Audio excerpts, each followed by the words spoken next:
Ini suara saya jelas ya? Jelas, Bu. Ya. Jelas, Ibu. Assalamualaikum warahmatullahi wabarakatuh. Kita akan lanjutkan untuk pertemuan pertama ya, untuk kimia medisinal 1.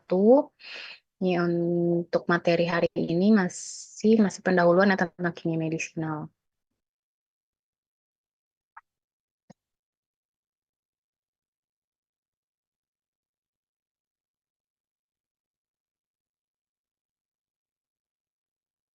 Ini untuk pustakanya kita bisa pakai ini ya, tapi bisa juga dari jurnal-jurnal atau buku-buku lain. Untuk kimia medisinal yang kemarin sudah gambaran saya sedikit kasih tahu ke teman-teman mahasiswa kalau di sini ya kita akan bahas definisi kimia medisinal ya. Jadi kimia medisinal di sini ilmu pengetahuan yang mempelajari penemuan ya, pengembangan, identifikasi dan interpretasi cara kerja senyawa biologis aktif obat pada tingkat molekul ya. Jadi kimia medisinal ini juga melibatkan studi identifikasi sintesis produk, metabolisme obat, ya, senyawa yang berhubungan. Jadi semuanya ya. Jadi kita juga bisa lihat, kita juga mau bisa cari cara kerja senyawa biologis aktif, bukan hanya kita masukkan senyawa ke reseptor enggak, tapi juga bisa membaca atau interpretasi cara mekanisme kerja obat. Nah, batasan-batasannya ini menurut Burger ya. Memang kalau kimia medisinal pasti berdasarkan Burger tahun 1970. Jadi ya ilmu pengetahuan yang merupakan cabang ilmu kimia dan biologi ya, kalau kimia medisinal ya, ilmu kimia dan biologi dan digunakan untuk memahami dan menjelaskan mekanisme kerja obat. Nah, sebagai dasarnya ini mencoba menetapkan hubungan struktur kimia dan aktivitas biologis obat. Nah, serta menghubungkan perilaku biodinamik melalui sifat-sifat fisik dan kereaktifan kimia senyawa obat. Nah, di sini kimia medisinal, kemarin juga saya sempat kasih tahu sedikit kalau kimia medisinal pasti melibatkan isolasi, karakterisasi, dan sintesis senyawa-senyawa yang digunakan dalam bidang kedokteran untuk mencegah dan mengobati penyakit serta memelihara kesehatan. Ya pasti nanti kalau mau mempelajari kimia medisinal, ini kan kita mau lihat nih hubungan struktur kimia dan aktivitas biologis obat. Jadi juga saya bilang di atas kalau ini adalah suatu penemuan, penemuan pengembangan. Kalau penemuan berarti kita bicaranya bisa jadi dari isolasi, ya isolasi awal. Senyawa kimia yang misalnya belum kita ketahui yang ada di alam, misalnya dari daun tertentu, kita isolasi secara acak nih. Kita ketemu suatu senyawa kimia, kita uji, nah itu namanya penemuan ya, penemuan. Kalau misalnya sudah kita ketahui senyawanya, berarti itu pengembangan, gitu ya.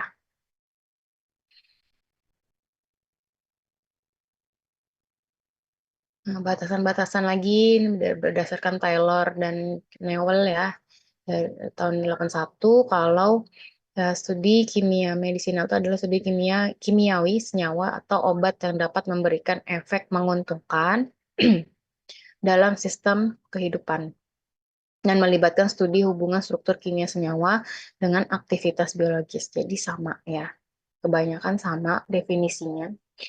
Nah, serta mekanisme kerja senyawa pada sistem biologis dalam usaha mendapatkan efek pengobatan yang maksimal dan memperkecil efek samping yang tidak menguntungkan.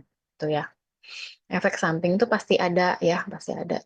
Cuman di sini harus diperkecil dengan memperbaiki sifat-sifat senyawa tersebut gitu. Nah, ruang lingkupnya, jadi kalau kimia medisinal itu yang pertama ada isolasi ya, isolasi dan identifikasi senyawa aktif dalam tanaman secara empiris telah digunakan untuk pengobatan. Tuh.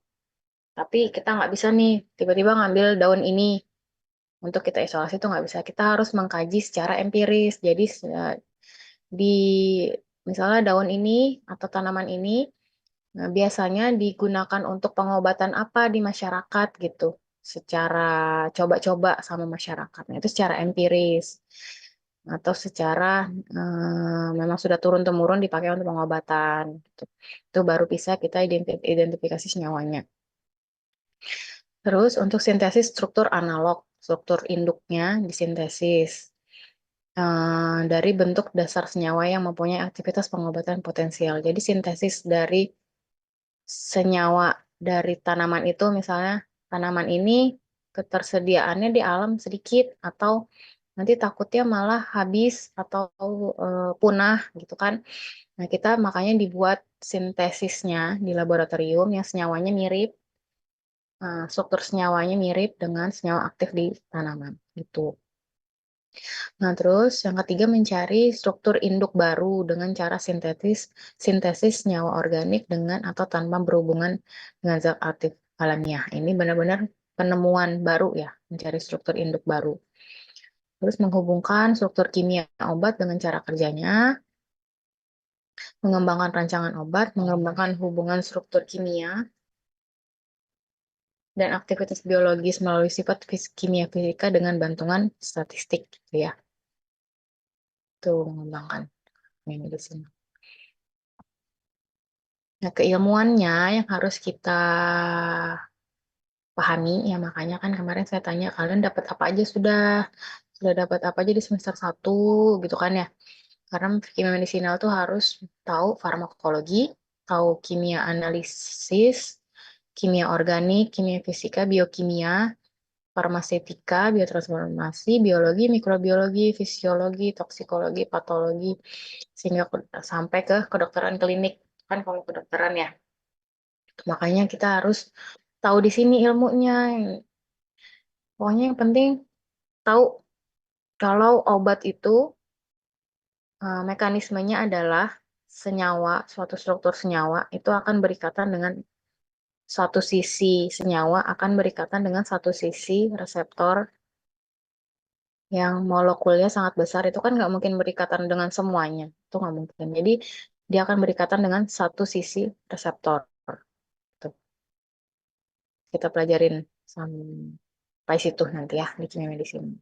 Nah, kimia analisis juga kimia organik karena kita harus bisa mempelajari nih struktur senyawa ini kan harus dikembangkan. Jadi struktur kimia organiknya kita harus paham. Kimia fisika, biokimia. Biokimia itu kan berarti kita harus mempelajari sifat-sifat protein, reseptor, enzim, itu kan ya.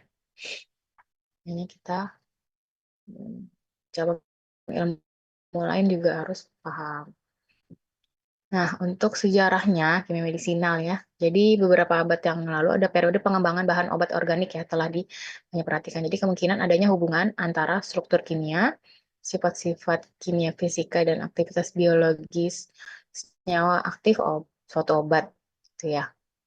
Pada abad ke-19 secara empiris pengobatan oleh manusia dikembangkan dengan cara isolasi zat aktif dulu ya pada abad ke-19. Nah, di sini diidentifikasi struktur kimianya kemudian diusahakan untuk dapat dibuat secara sintetis. Jadi, pembuatan sintetis juga dari abad ke-19 sudah dilakukan gitu ya. Nah, telah juga dilakukan berbagai modifikasi struktur aktif.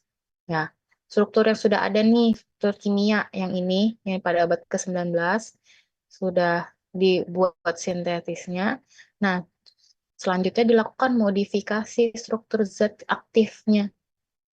Ya, zat aktif dilakukan modifikasi secara sintetis untuk mendapatkan senyawa baru dengan aktivitas lebih tinggi. Tuh ya. Jadi ini sejarah awalnya itu pada penemuan penisilin ya. Penisilin itu antibiotik potensial. Nah, dari zaman itu juga aman ya. Namun seiring perjalanan waktu muncul kasus alergi penisilin. Nah, sehingga harus diganti, nah, dicari antibiotik pengganti ya, karena adanya kasus alergi. Itu untuk yang pertama antibiotik. Selanjutnya ada itu adalah morfin. Morfin di sini sebagai analgetik yang kuat ya, potensial memblok rasa nyeri secara terpusat tetapi menimbulkan ketergantungan di sini morfin, ketergantungannya sangat tinggi gitu ya. Sehingga harus diganti dengan apa namanya? Analgesik yang lain selain morfin untuk memblok rasa nyeri. Tuh. Lalu selanjutnya itu penggunaan barbiturat ya sebagai anestetik. Ini pada tragedi Pearl Harbor, di sini heroin digunakan heroin untuk digantikan pengganti morfin untuk menjadi analgetik yang lain gitu ya. Terus ada lagi kemoterapi modern itu menarikkan bahwa senyawa kimia tertentu memiliki toksisitas yang selektif terhadap kuman tertentu gitu ya. Jadi eh,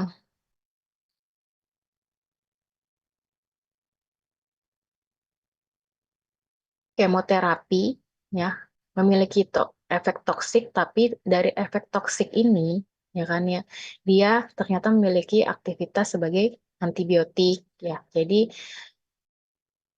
bukan hanya pengembangan obat untuk menurunkan efek samping, untuk meningkatkan aktivitas, tapi juga dilihat dari potensi efek toksiknya ini ternyata dia memiliki aktivitas terhadap aktivitas lain terhadap misalnya yang ini terhadap sebagai antibiotik seperti itu ya. Jadi dilihat potensialnya gitu ya. Untuk kimia medisinal memang seluas itu ya. Jadi bukan hanya pengembangan untuk meningkatkan aktivitas enggak, tapi juga dilihat ternyata efek toksik juga bisa bermanfaat untuk pengembangan obat, mendapatkan obat baru sebagai antibiotik gitu ya untuk kimia medisina. Nah, untuk sumber obat, ya berdasarkan sumber obat, itu ada 3 obat alamiah, ya dari tanaman, obat alamiah. Kalian di semester 1 sudah dapat belum? Dikit lah tentang obat, sumber-sumber obat gitu. Ada nggak?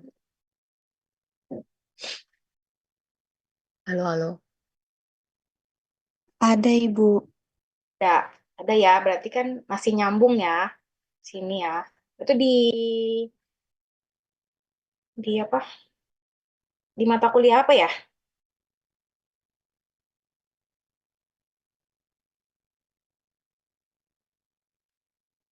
Pengantar ilmu farmasi itu ya? Atau gimana?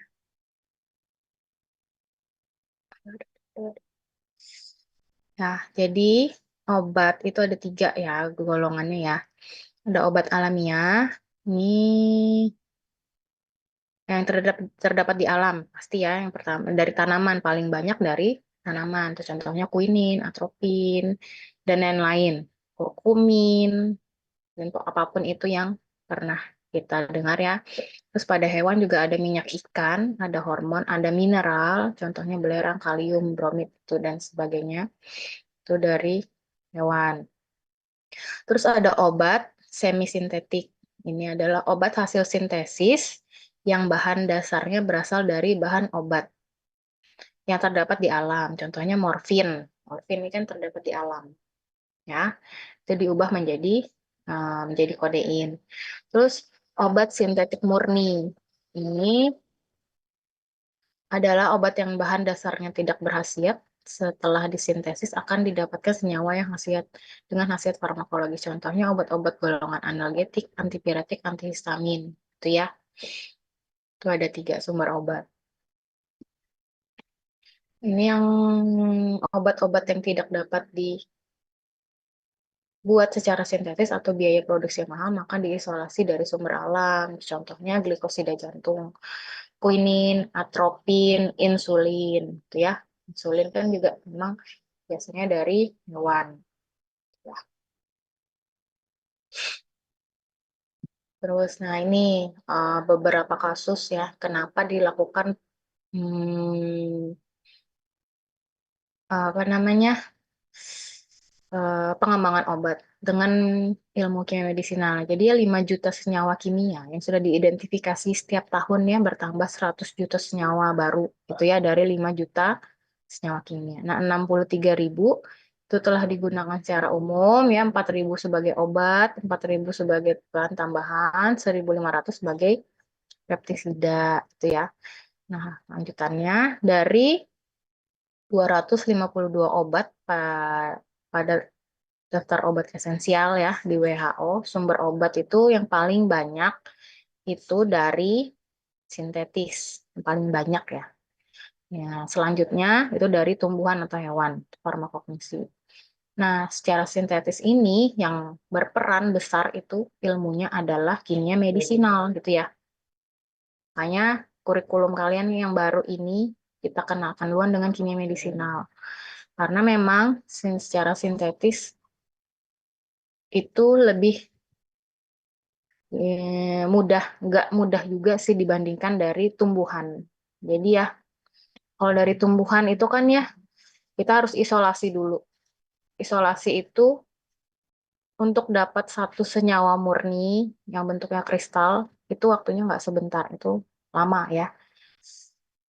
Teman saya aja isolasi baru dapat 2 senyawa, itu dia sudah hampir 1,5 tahun untuk isolasi mendapatkan 2 senyawa gitu ya.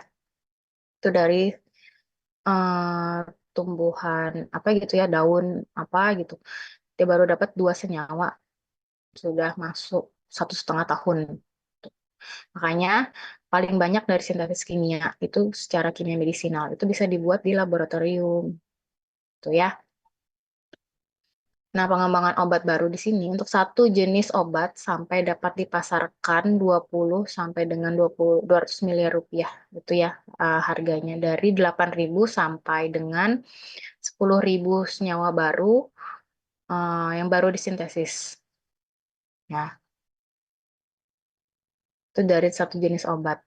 Nah, setelah diuji kimia fisika, aktivitas disintesis, toksisitasnya, uji farmakokinetik, farmakodinamik, toksisitas, farmakodinamik, dan uji klinik, kemungkinan dari 8.000 sampai dengan 10.000 senyawa tadi hanya satu yang secara klinik dapat digunakan sebagai obat. Itu kalau trial and error di laboratorium ya, pengembangan obat baru. Nah, sehingga setelah ilmu pengetahuan berkembang ya, struktur kimia ini, struktur kimia obat ini ternyata dapat menjelaskan sifat-sifat obat. Ya, dari unit-unit struktur molekul obat berkaitan dengan aktivitas biologis obat. Nah, untuk mencari hubungan antar struktur kimia dan aktivitas biologis dapat dilakukan terutama dengan mengaitkan gugus fungsional. Ya, kalian harus paham sekarang gugus fungsional itu apa aja, gugus fungsional itu apa, dan apa aja. Ya kan ada banyak ya, gugus fungsional itu ada banyak. Tertentu dengan respon biologis yang tertentu juga. Gitu ya. Gugus fungsional ini dia akan menimbulkan respon biologis dengan berikatan dengan bagian salah satu bagian reseptor ya, bukan dari seluruh reseptor. Nah, hal ini kadang mengalami kegagalan karena terbukti bahwa dengan unit struktur kimia yang sama itu belum tentu menunjukkan aktivitas biologis yang sama. Jadi sebaliknya, aktivitas biologis yang sama sering diperlihatkan oleh senyawa dengan struktur kimia berbeda. Tuh, ya. Struktur kimia yang sama itu aja belum tentu menunjukkan aktivitas biologis sama. Tapi malah sebaliknya, di kimia medisinal kita bisa menemukan bahwa struktur kimia yang berbeda ya, bisa menghasilkan 2 aktivitas yang berbeda malah. Atau malah struktur kimia yang berbeda, aktivitas biologisnya malah sama gitu. Jadi kan bisa jadi kita menemukan obat-obat baru untuk eh, alternatif. Kalau bahan baku yang ini habis, bahan baku yang ini untuk obat ini habis gitu. Paham ya? Nah, ini contoh. Contoh ya. Jadi, untuk kimia medisinal, sampai sini kan kita nggak mungkin dari 8.000 sampai 10.000 senyawa cuma dapat satu, itu belum tentu berhasil. Makanya kita harus melakukan pengembangan dengan pendekatan struktur kimia melalui ilmu kimia medisinal gitu ya. Nah, contoh untuk turunan fenol. Sini ya, senyawa-senyawa dengan gugus fungsional. Gugus fungsional yang kalian harus tahu ya di sini, contohnya adalah aromatiknya OH ini, fenol ini adalah gugus fungsional ya. Ini aromatik. OH juga suatu gugus fungsional. Gitu ya. Turunan fenol, fenol, kresol, eugenol, dan timol mengandung gugus fungsi hidroksi fenol. Ini adalah gugus hidroksi fenol. Ya, ada OH-nya hidroksi dan fenol aromatik. Ini berkhasiat sebagai antibakteri, gitu ya.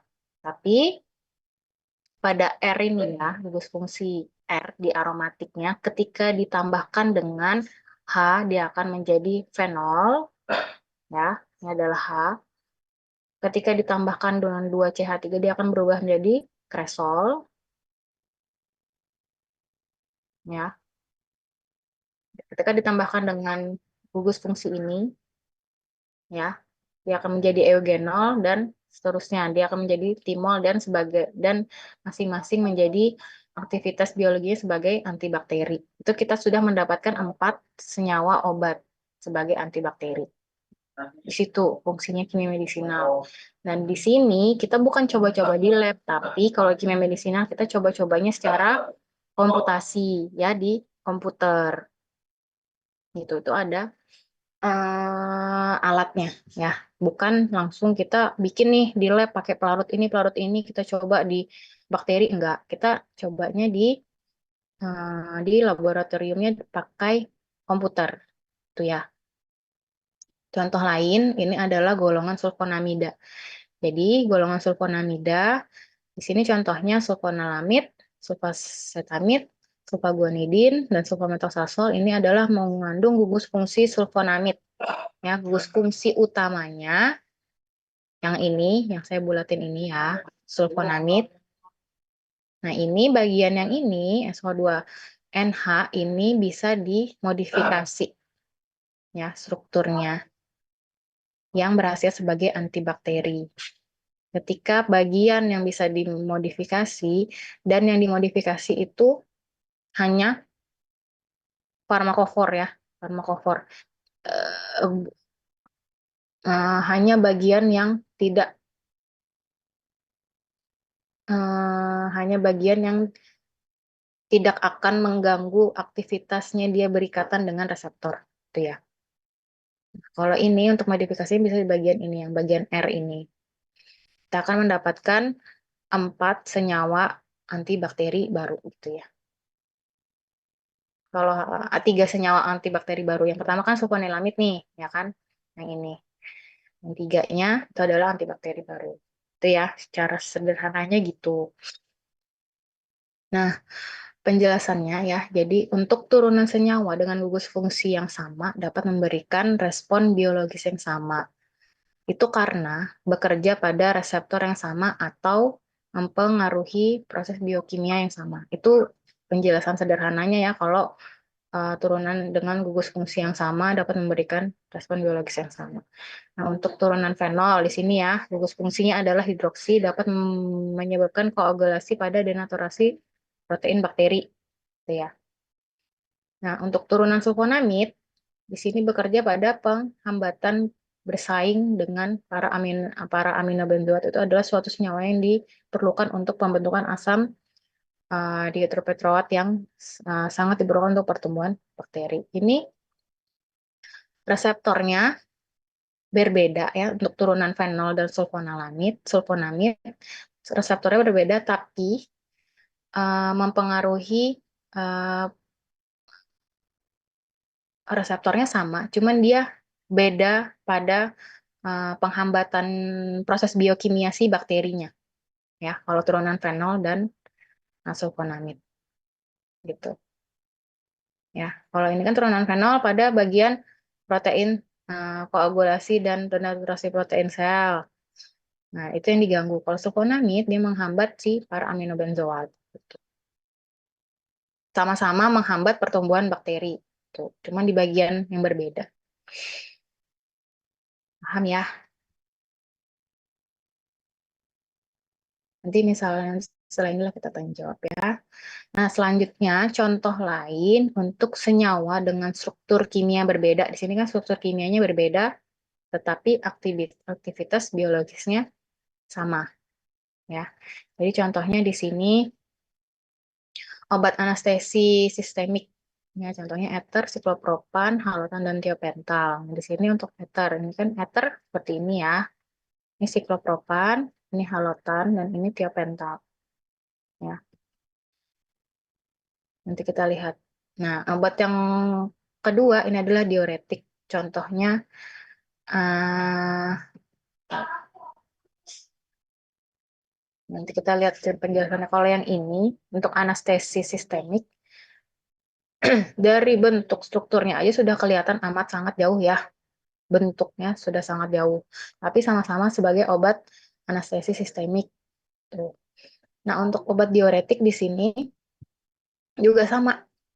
Strukturnya berbeda, ya, strukturnya berbeda, tapi aktivitasnya juga sama-sama sebagai obat diuretik. Nih, contohnya adalah chlormepridine, acetazolamid, hidrokortiazid, dan spironolakton. Ya, kita lihat penjelasannya. Nah, kalau turunan senyawa dengan struktur kimia berbeda dapat memberikan respon biologis yang sama, ini karena apa? Karena aktivitas turunan tersebut ya tidak tergantung pada struktur kimia spesifik. Ya, anggaplah ini tidak tergantung pada struktur kimia gitu ya. Karena kita belum belajar nih sampai struktur kimia spesifik dan non spesifik. Nanti itu ada penjelasan sendiri. Anggaplah ini memang aktivitas turunannya tidak tergantung pada struktur kimia. Tetapi di sini dia lebih tergantung pada sifat kimia fisika si struktur tadi. Misalnya dari kelarutan, aktivitas termodinamik, ya. Nah, gitu ya.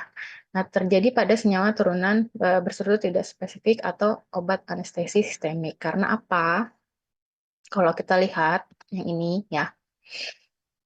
Kalau kita lihat di ether, siklopropan, halotan, dan tiopental ini memiliki gugus-gugus atau gugus fungsi atau unsur yang memang kelarutannya rendah di air, gitu ya. Kelarutannya rendah di air. Karena kalau obat anestesi, kelarutannya harus gimana kalau obat anestesi? Kan dia kerjanya langsung di sawar otak gitu ya. Berarti kelarutannya harus gimana di air? Dia harus larut apa? Sifat obatnya. Kalian tahu nggak? Sedikit pernah dengar gitu. Kalau dari penjelasan ini kan, dia berarti tidak tergantung dari struktur, tapi tergantung dari sifat kimia fisik, misalnya kelarutannya. Tuh. Kalau di obat anestesi, berarti obat-obatnya harus kelarutannya rendah di air. Dia harus tinggi, larut di lemak, karena langsung harus menembus ke sawar otak. Gitu ya. Kalau kita lihat dari halotan misalnya, dia ada Br, ada fosfor, ada Cl, itu dia larut di lemak ya. Dan juga ether. Ether ini rantainya panjang, dia akan lebih rendah larutnya di air. Dan juga dengan tiopental. Dia ada S di sini. Dia rendah larutnya di air. Itu ya. Bentuk siklo itu dia larut rendah di kelarutannya rendah di air. Kalau ini juga seperti itu ya. Jadi obat diuretik, kalau kita lihat obat diuretik menghasilkan respon farmakologis yang sama ya karena masing-masing mempengaruhi proses biokimia, interaksi dengan reseptornya ya yang berbeda. Jadi mekanisme kerjanya berbeda tetapi efek biologisnya itu timbulnya sama yaitu diuresis. Diuresis apa sih? Peluruh peluruh air kencing ya. Jadi menurunkan tekanan eh, di dalam tubuh, tekanan air dalam tubuh, menunjang pengertian bahwa mekanisme kerja obat pada tingkat molekul dapat melalui beberapa jalan. Ini memberikan penjelasan beberapa mengapa obat dengan tipe struktur berbeda dapat menunjukkan respon biologi atau farmakologis yang sama gitu ya. Ini obat-obat diuresis. Kalau ini adalah senyawa dengan unit strukturnya sama ya. Ini sama-sama sulfonamid ya, sama-sama sulfonamid menghasilkan aktivitas biologis yang berbeda-beda ya, bermacam-macam. Jadi di si Dapson sebagai anti lepra ya. Terus apa nih? Sulfodak sulfadoksin itu sebagai anti malaria dan sebagainya ya. Probenesid itu urikosorik, hidroklorotiazid sebagai diuresis, tapi sama-sama memiliki unit strukturnya sulfonamid, si sulfonilamid nih, sulfonilamid. Ya, semuanya ada. Cuman di bagian H itu diganti dengan gugus fungsi lain untuk menghasilkan obat-obat lain. Ya. Jadi senyawa dengan unit struktur yang sama tetapi dapat memberikan aktivitas biologis yang bermacam-macam itu karena unit struktur tersebut dengan sedikit perubahan struktur ya ternyata dapat berinteraksi dengan reseptor yang berbeda sehingga menimbulkan respon farmakologis yang berbeda-beda ya. Tuh. Nah, untuk melihat hubungan strukturnya itu biasanya bisa diolah secara kuantitatif dan kualitatif. Jadi kalau sifat kimia fisika kita lihatnya adalah kelarutan, koefisien partisinya, ya, absorpsinya, aktivitas permukaan, penduduk ionisasi, isosterisme. Nah, itu belum sampai sana sih kita ya. Ya, hanya sedikit aja, belum sampai sana. Nanti kita belajar. Nah, sampai sini ada yang mau bertanya, silakan.